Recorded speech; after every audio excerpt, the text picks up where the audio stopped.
Regarde ce petit pêcher qui a passé la sécheresse comme il est beau. Ces tomates là, regarde, elles sont roses. Regarde ces poireaux. Deo gracias. Tu vois cette grande lignée verte là, c'est des patates douces, ça, tout ça là. Tu vois, cette grande ligne verte là. Tu la vois? Marrant, hein? Le seul pied de concombre qui a résisté, tu vois, il était sous un arbre. D'où l'intérêt de l'agroforesterie. Celui-là, il a passé la sécheresse. Les courgettes, on les a replantées. L'estragon, ah bah l'estragon, ouais, il a survécu. L'estragon, c'est comme l'artémis, c'est la même variété. Le basilic, il a brûlé 3 fois. Alors tu vois, celle-là de tomates ananas, tu les vois? Ces tomates ananas, là, regarde-les. Ça, c'est des pieds francs, tu vois. Regarde, on a réussi à garder une forme, une qualité, on va la laisser grimper. Donc là, ben, voilà, on a les futures graines de l'année prochaine qui auront connu une sécheresse. Donc celles-là, elles vont avoir de la génétique, puisqu'on prépare l'avenir. Tous les haricots grimpants Carmina, je les ai laissés, je ne les ai pas mangés. Je vais m'en servir pour faire des graines sécheresse également. Tiens, on a mis des choux au cas où il y a une famine, mais ça n'arrivera pas, ça. De toute façon, on va en planter plein. Et puis à partir de là, on a sauvé que la menthe, les haricots dead, et tout ça là-bas, jusque là-bas, on l'a abandonné. Tu peux faire le tour. On a dit ça, c'est pas la peine, on sauve rien. Donc on a laissé tout mourir et on s'est concentré donc sur cette partie-là en tomates que tu vois. Tout ça, c'est de la pomme de terre. Ça, c'est de la topinambour. Tu vois, là, et donc, tu as les tomates et les pommes de terre qui se sont protégées l'une l'autre, tu vois. Ce qui a évité d'avoir, puisqu'elles sont restées longtemps hautes, ce qui a évité d'avoir ça, tu vois, les pieds qui ont brûlé. Tu vois, c'est par les pieds, elles ont brûlé par les pieds, ces tomates. Regarde les arbres. On est le 2 septembre, hein, faut rappeler quand même la date, tu vois. On est le 2 septembre, tu vois, donc par exemple, regarde la tête de ce prunier là, je crois qu'il a fini sa carrière. Celui-là, bon, il est mort, il y en a 2 de morts là quand même. Là, il y a un pommier qui est mort. Ah, on a pris une secousse, hein. On a pris une secousse. Mais on a réussi quand même à préparer l'année prochaine, donc tu vois, ça c'est la courge, on avait dit aux gens, les patates. Regarde la courge, tu vois, c'est des petites courges, elles sont impeccables en famille, tu vois. Pratique, ça fait 1,5 kg à peu près. On a tout le long. On s'est servi des maïs pour les protéger. Donc c'est les maïs qui ont sauvé les courges. Mais les maïs, ben, ils se sont un peu sacrifiés, tu vois. On les a laissés. Et on ne pouvait pas arroser, alors le résultat, que les gens ils se demandent qu'est-ce qui peut arriver aux agriculteurs. Parce qu'il paraît que, je sais pas, alors il y a la guerre de l'eau qui a commencé. Voilà ce que donne un épi de maïs qui n'a pas été arrosé, qui a subi toute la sécheresse. Et encore, quoi qu'au début, il a eu un peu d'eau, après on a abandonné. Parce que, il valait peut-être mieux s'occuper de l'artémisia. Alors tu vois, l'artémisia, ben, on en a un rang, hein, tu vois la longueur. Donc là, on arrive, elles vont faire les terminaisons florales bientôt. Donc on fera des graines l'année prochaine. Là, tu vois, regarde ce rang de tomates comme il est beau. Tu vois ce rang de tomates, eh ben, c'est l'artémisia qui a sauvé les tomates de la sécheresse. Tu vois, après les carottes aussi, qui ont été sauvées par l'artémisia, puisque le soleil, il fait est-ouest, tu vois. On a réussi à sauver les carottes. On a réussi à sauver les poireaux, qui se portent fort bien, tu peux regarder. On a mis un col sur le pot-au-feu pour cet hiver, bien à l'avance, pensant que donc on a de quoi faire beaucoup de pot-au-feu. Bon, les choux. Et à partir de là, tu vois, on a mis. Alors là, tu vois, on savait que tout ça, ça allait mourir. Ce carré-là, on l'a paillé au maximum. Donc là, ça nous permet, si tu veux, d'avoir une terre, puisqu'on est paillé, tu vois, il a un peu plu. Et là, tu as une terre. Et même, tu vois, c'est encore un peu sec. Tu vois. Mais, voilà, on a une terre qui est vivante, quoi. On a réussi à sauver un peu de la terre, mais alors il fallait en mettre beaucoup. Ça, c'est du fumier. Donc cet hiver-là, à cet endroit-là, on va continuer. Tout ça, ça va être des choux. Tout ça, ça va être des choux. Tout ça, ça va être des choux.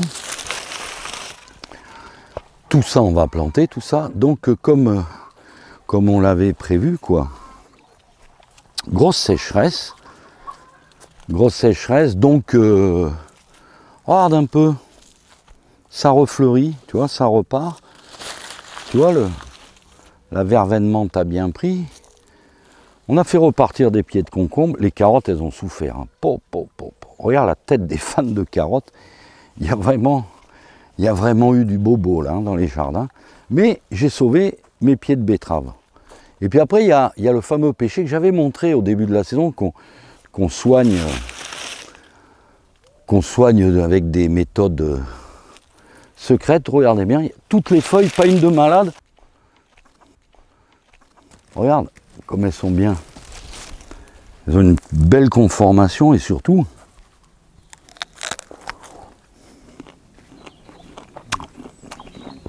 pêche de vigne rouge. Le compost, le terrain que je vais finir de préparer. Là, tu as une parcelle de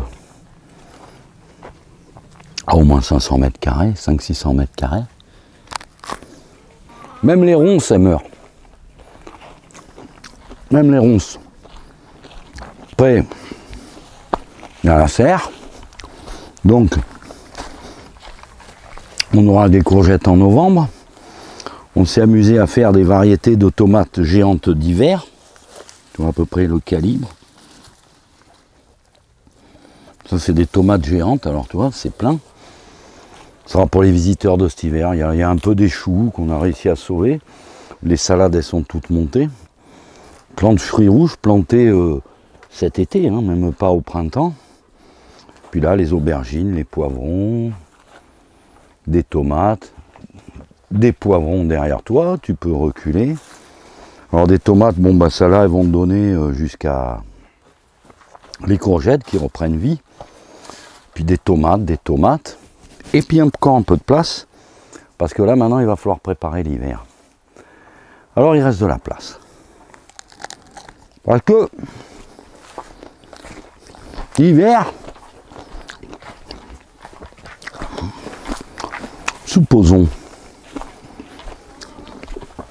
les oiseaux ils ont mangé tout mon raisin, tout. Bon, je leur ai laissé manger, il n'y avait plus rien à manger de toute façon. Alors, je les ai laissés faire, ils ont tout mangé, regarde toi, voilà. Voilà. Les oiseaux sont passés par là. Rien. Pas un grain. Terrible. On a ramassé les courges. Il faudra que tu finisses les patates. Imaginez quel serait le plus mauvais moment pour un hiver très froid. Ça serait bien l'année où on n'a rien pour se chauffer.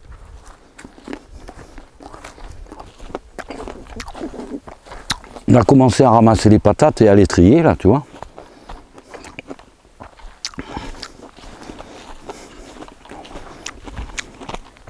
Et donc quand même, c'est des pommes de terre qui font minimum 500 grammes quoi. Après il y a les petites, nous serviront pour refaire des semences. Et voilà, 2 pommes de terre, un pot-au-feu, 1 kilo de pommes de terre. Bon, faut que je range tout ça, moi. Ça, c'est de la rate, c'est ce que je disais dans une précédente vidéo, quoi. Non commercialisée, parce que elles font pas toutes les mêmes... ouais, encore des patates, là. Elles font pas toutes le même boulot. Des courges qui vont nous servir à faire les graines. Ah, celle-là, elle a morflé. Hein. Ah ouais, pas bien. Pas bien. Dommage. Celle-là, elle vieillira pas. Ah ouais, allez, c'est une éponge. Hein. Ah, ils n'ont pas aimé la sécheresse. Hein. Hein. Les graines, c'est celle-là qui les donnera. Hein. Celle-là, c'est pas la peine, elle a pourri. Je crois que dans un évangile, L'évangile de saint Matthieu, quand il parle des temps de calamité, il écrit à un moment donné, priez pour que ces jours n'arrivent pas en hiver. Ben, écoutez, je crois pas qu'il y ait quelqu'un qui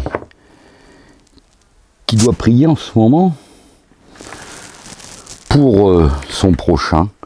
Parce que quand il dit prier pour que ces jours n'arrivent pas en hiver, il va de soi que, comme disait l'Évangile, ce que vous avez fait au plus petit d'entre les miens, c'est à moi que...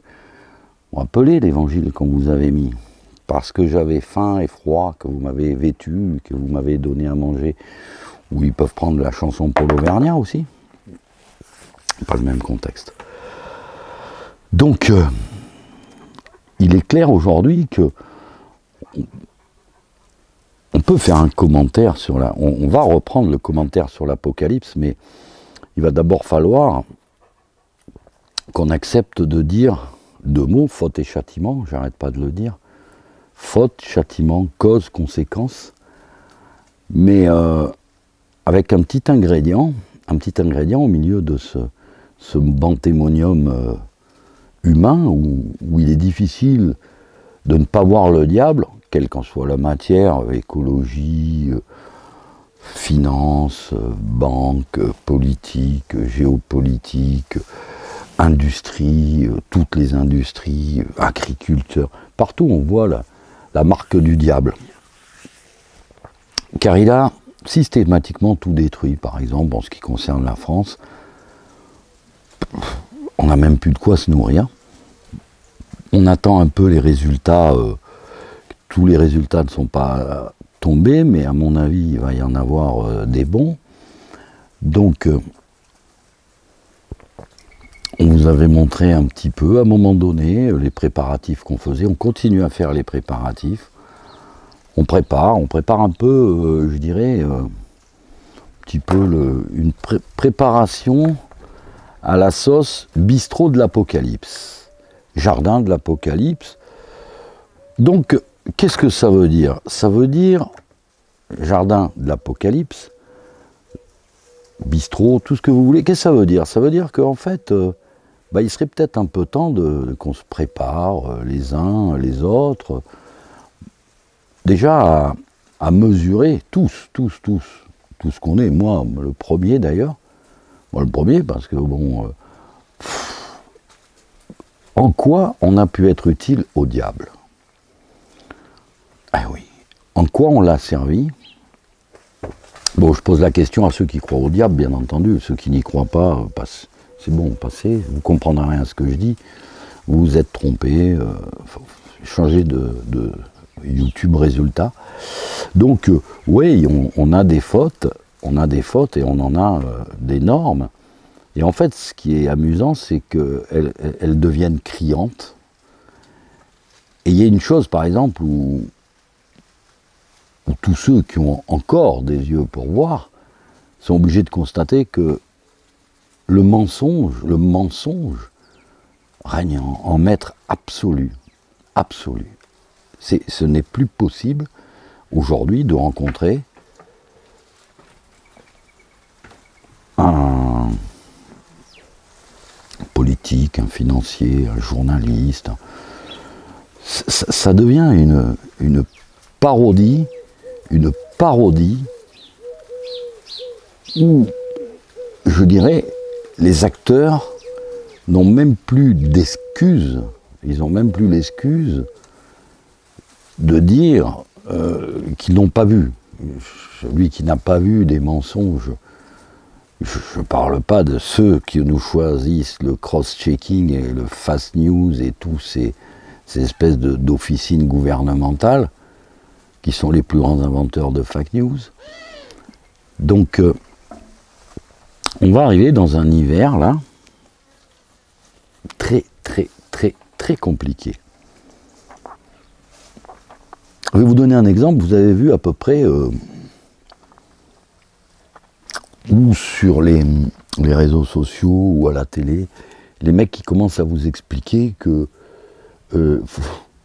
faut plus laver son linge, il faut plus se laver, donc c'est vraiment critique, quoi. C'est absolument grotesque.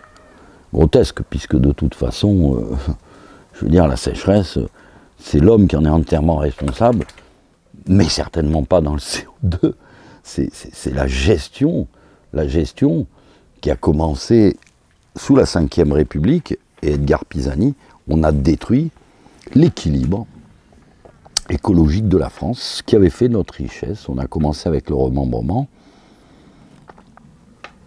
Tous les aménagements, les aménagements d'écoulement d'eau des anciens sont quasiment abandonnés. Les barrages, les chaussées qu'on faisait sur les rivières pour maintenir les rivières en eau, bon, on les a abandonnés. Il paraît que, je sais pas, je crois que c'était pour sauver les saumons dans des rivières où on les a pas fait. On n'a jamais revu de saumon quand même, mais par contre, on n'a plus vu d'eau, quoi. Bon, les écologistes sont contents.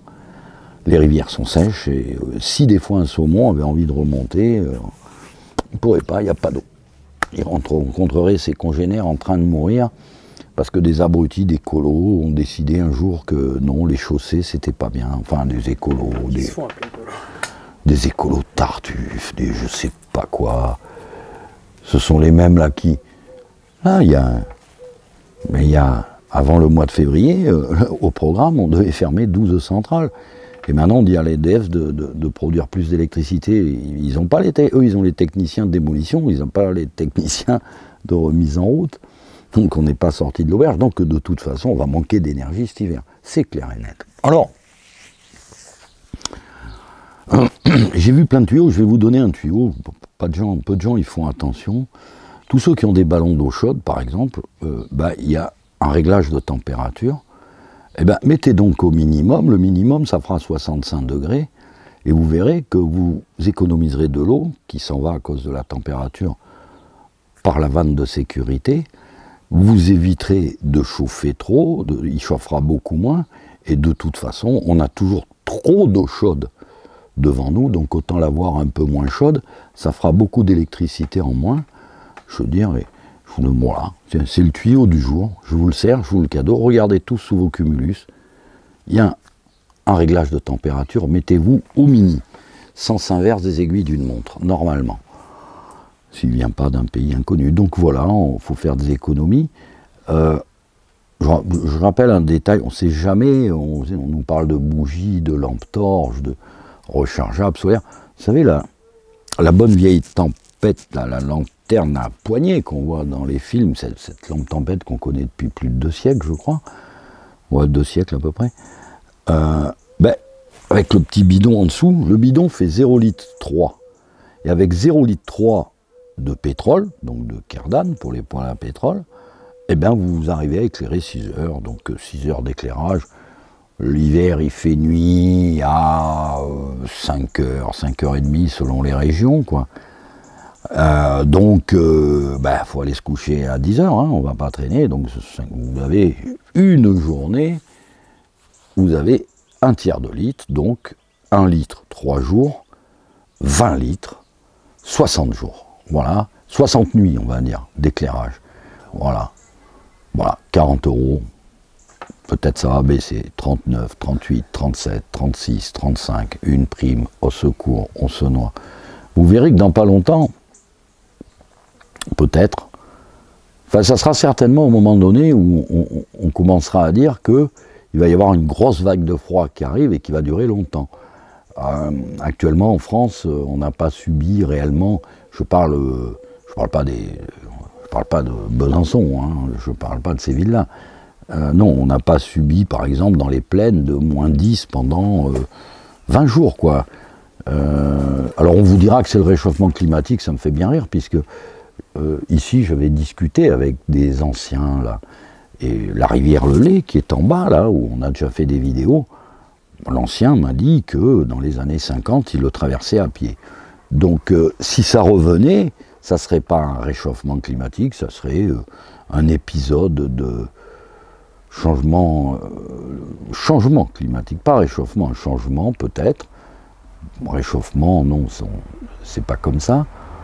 Une fois qu'on aura ruiné la France à chasser le CO2, puisque la crise qui nous arrive, c'est tout simplement la conséquence de la pantomime carbone.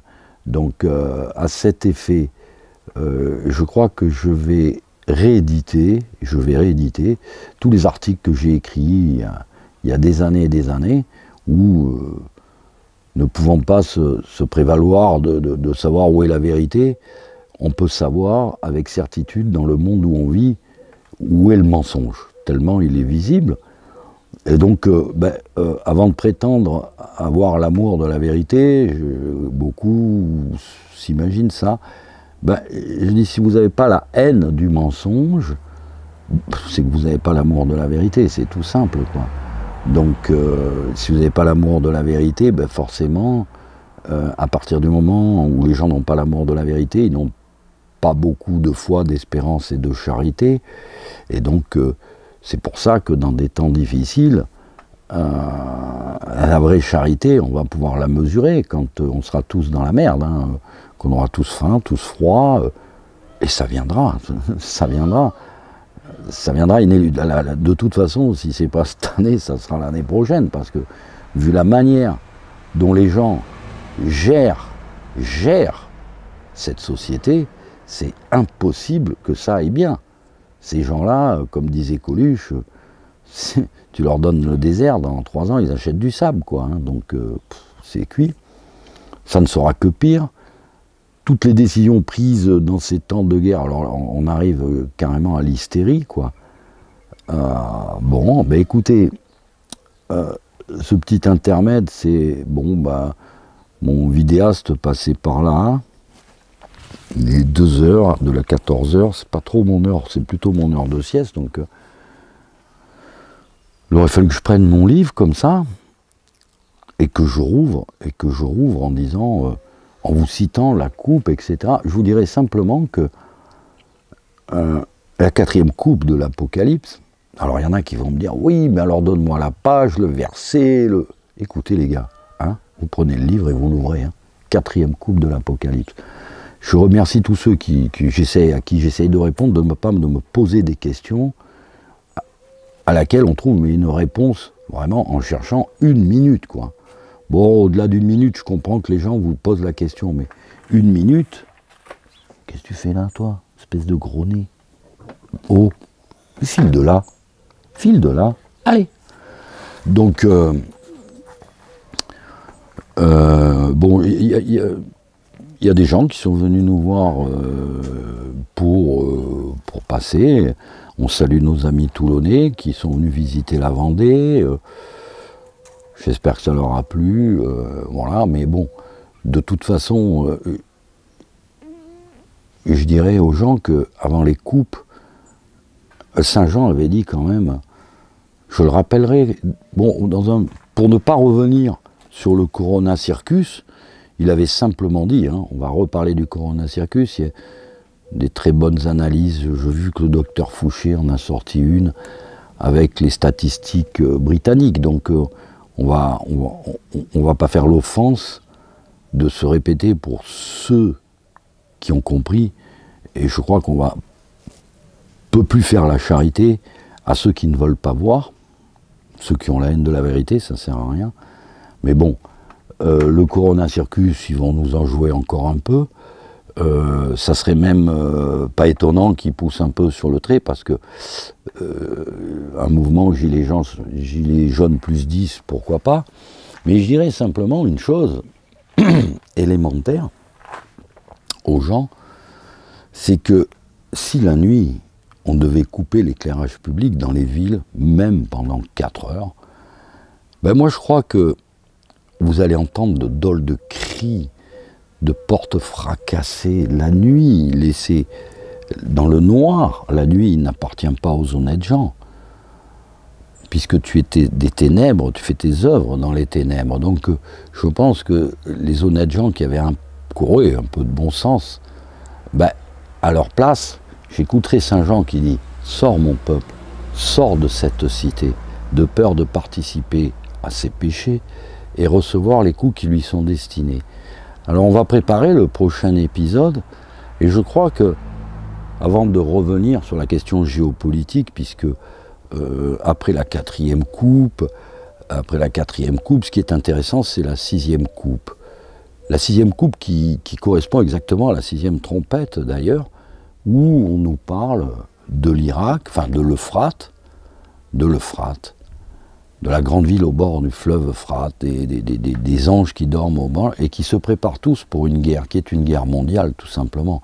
Alors, je sais pas, plus tard ce sera, mieux ça vaudra, hein, mais bon, mais en attendant,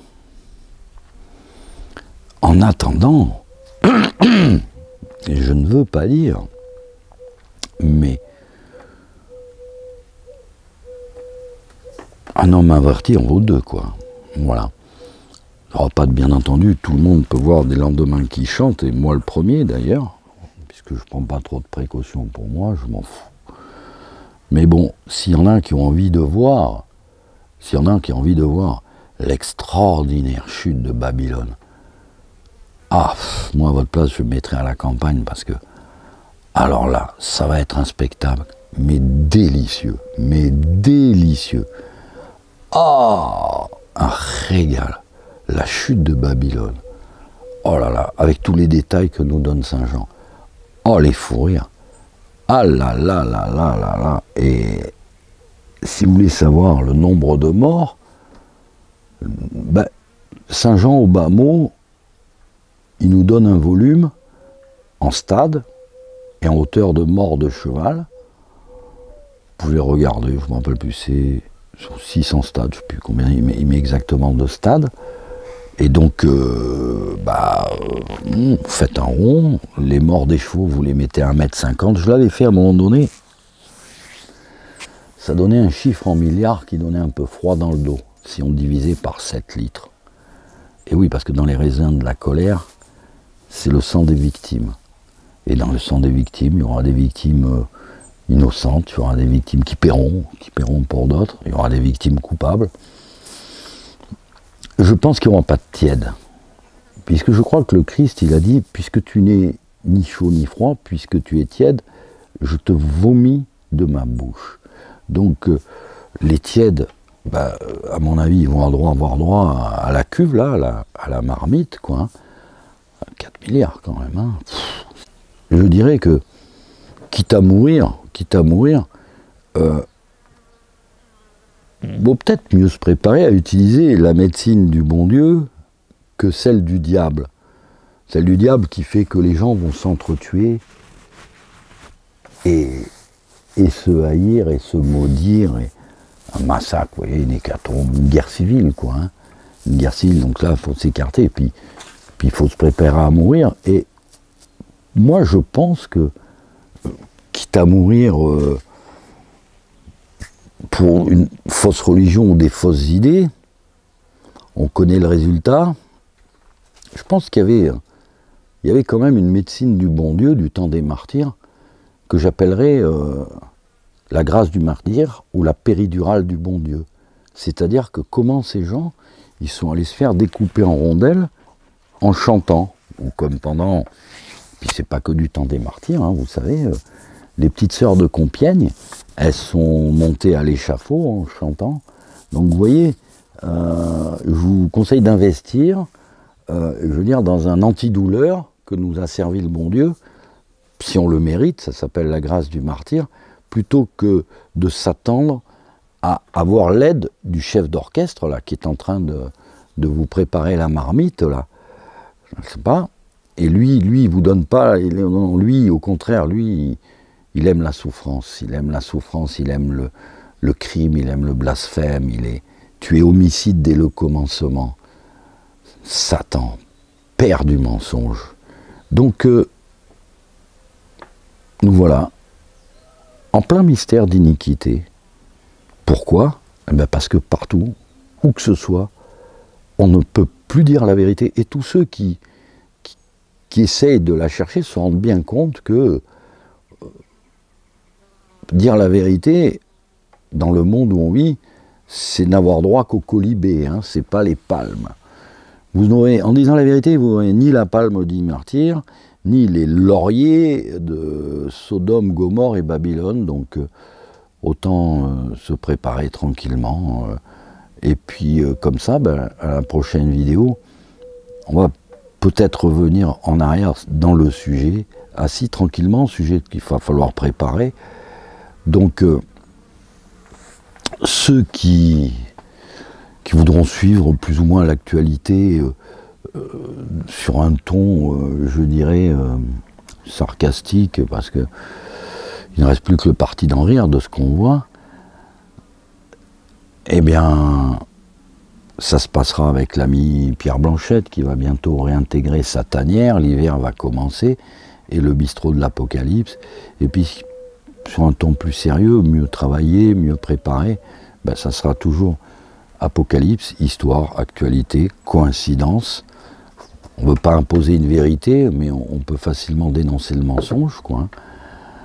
Et mais il va falloir partir. Rappelez-vous, je vous avais dit, en arrêtant plus ou moins la série, en ne parlant que de jardin ou de baliverne, vous avez dit, bon, écoutez, de toute façon, c'est pas la peine. Depuis les élections présidentielles jusqu'à aujourd'hui, que tout le monde est rentré des merveilles, 37 records absolus de départ en vacances. Je vous l'avais dit, ils ont ouvert grand les portes d'Ishtar, la porte d'Ishtar, hein, la porte processionnelle d'entrée à Babylone. Ouais, il faudra en reparler aussi de ce temple de Pergame, de cette porte d'Ishtar, etc. Ces drôles de pièces archéologiques. Du trône de Satan, qui à mon avis se retrouve actuellement sous le tombeau de Lénine, là où se trouve certainement Poutine en quasi-permanence, sous le Kremlin, en quasi-permanence, à mon avis en ce moment. Eh bien, on parlera de ce que nous prévoit l'Apocalypse, mais pour l'instant, c'est les coupes de la colère de Dieu. Et on a vu cette chaleur, vous l'avez vu, j'avais lourdement insisté sur ce sujet, lourdement insisté. Bah, maintenant, je vais me permettre de vous dire, achetez quand même, on ne sait jamais, parce que je vois des gens dans des lotissements, je ne sais pas si c'est Sodome, c'est peut-être Ninive, on va dire, des habitants de Ninive qui peut-être se convertiront, consternés de ne plus avoir de chauffage ou à des prix, j'ai dit, bah, prévoyez un petit poêle à pétrole, Zibrocamine, et vous verrez, ça fait du bien d'avoir froid, d'avoir faim, vous voyez, de souffrir la souffrance, c'est bien. Vous verrez, vous comprendrez quand on a insisté pour vous dire, vous devriez vous entraîner à jeûner, vous verrez, l'heure venue, on a une meilleure réaction. Et donc, préparez-vous. Peut-être l'hiver sera pas froid, peut-être l'hiver ne sera pas froid, mais peut-être il va être très froid. Et il y a bien longtemps, qu'on n'a pas vu une véritable vague de froid. Et déjà, c'est la durée. Vous savez, dans le chaud, eh ben c'est pareil, c'est la durée dans le froid. Des fois, on a eu des petits coups de moins quelque chose, un jour ou deux. Mais imaginez, là, on a eu 30 jours, je crois, ou 40 jours, 30 jours de canicule quasiment ininterrompue. Ben, en équivalent, imaginez 30 jours en France, en dessous de moins 10. Pas grand-chose à manger, et pas grand-chose pour se chauffer.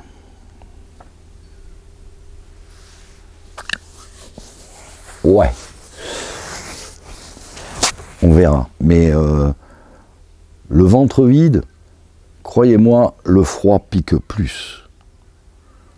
La faim et le froid ne font pas bon ménage. Et je sais de quoi je parle. Donc je vous dis à bientôt. Et maintenant, on reprendra le sujet sur l'Apocalypse, histoire, actualité, coïncidence.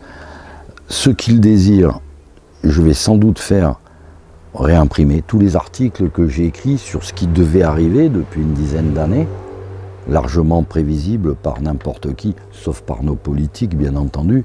Alors eux, non, alors là, on n'en parle pas. Ils n'ont pas fermé une centrale à charbon, qu'ils font déjà la rouvrir. Les gars, ils ne savent plus quoi faire. Qui nous expliquent qu'on est des bons à rien, qui nous expliquent à la télévision aujourd'hui comment il faut économiser, qui nous expliquent qu'il faut plus se laver, qui commence, ouais, ça me rappelle un peu, vous ne trouvez pas que ça sent un peu cette odeur de Corona Circus là? Ils nous ont commencé à nous dire qu'il devait peut-être falloir confiner, etc. Oh pauvre, on a fini. Corona Auschwitz, terminé, passe machin, la totale. Hein? Alors, préparons-nous à la totale, et puis ceux qui voudront. Donc j'ai mis sous clé USB, j'ai sous clé USB donc les 40 et tous les épisodes jusqu'à ce jour sont mis sur une clé USB que je peux répliquer à quiconque voudrait nous l'acheter. Je vais rééditer l'ensemble de toutes les questions, des mensonges, je dirais, qui nous ont assaillis depuis 2001, on va dire, mais bien avant d'ailleurs, et que j'ai dénoncé concernant le climat, l'énergie, ces sujets-là, que j'ai développés et que je m'amuse à ressortir de temps en temps pour voir si des fois, il y a 7 ou 8 ans, quand je le pose aujourd'hui, il y a quelque chose qu'on pourrait me dire « Ah là là, tu t'es trompé ». Ouais, on verra. Donc ça sera à disposition pour ceux qui le voudront. Et puis voilà, il y a toujours un logis qui est là. Peut-être qu'il va falloir que je prévoie le gîte et le couvert. Faire un forfait là, parce que moi à mon avis, l'hiver là, à Saint-Vincent-Puy-Maufrais, dans notre petit appartement, avec un jardin bien garni, avec un poêle à bois qui chauffe bien. Oui, parce que dans le gîte, on a mis un poêle à bois. Il y a pas... oui, on n'a pas mis de radiateur électrique, ni de pompe à chaleur, ni de poêle à peler. C'est de... ah là là, sans électricité, mon Dieu. Coupure du chauffage automatique. Bon, bref. Donc, il n'y a pas tout ça. Donc, voilà, il y a... j'ai une association, peut-être qu'il serait temps de la réactiver un petit peu, une association de 1901 pour sauver les traditions et le goût, voilà. On va voir, maintenant on va pouvoir bouger, maintenant que tout va rentrer dans l'ordre et qu'on va pouvoir compter maintenant la misère qui va nous accabler, immanquablement. Donc je vous dis à bientôt, et puis je pense qu'on se retrouvera d'abord sur le bistrot de l'Apocalypse, et puis après on se retrouvera sur notre série. Tous ceux qui veulent, il y a de la lecture, il y a de la vidéo, et puis ceux qui passent ici, s'ils veulent s'intéresser vraiment à l'agriculture, pour l'instant j'en ai pas vu qui s'intéressaient trop à ça, quoi. Enfin bon, attendons la fin. La fin peut-être nous vaudra ces derniers réveillés. On a eu les réveillés mystiques qui sont devenus un peu chrétiens avec le Corona Circus, mais il y en aura d'autres encore qui auront d'un coup une sensibilité chrétienne quand on aura l'épisode du froid et de la faim. Mais il y a quand même un truc assez marrant, quoi. C'est tous ces gens qui vous disent que depuis des années, ils n'ont toujours pas eu le temps de lire les évangiles. Et là, ça ressemble pas à la foi du charbonnier. Ça ressemble un peu à ces gens qui voudraient avoir la péridurale du bon Dieu, hein, celle qui évite la douleur, sans la payer. Cela, c'est pas à moi qu'il faut s'adresser, c'est là-haut. Donc je vous dis à bientôt.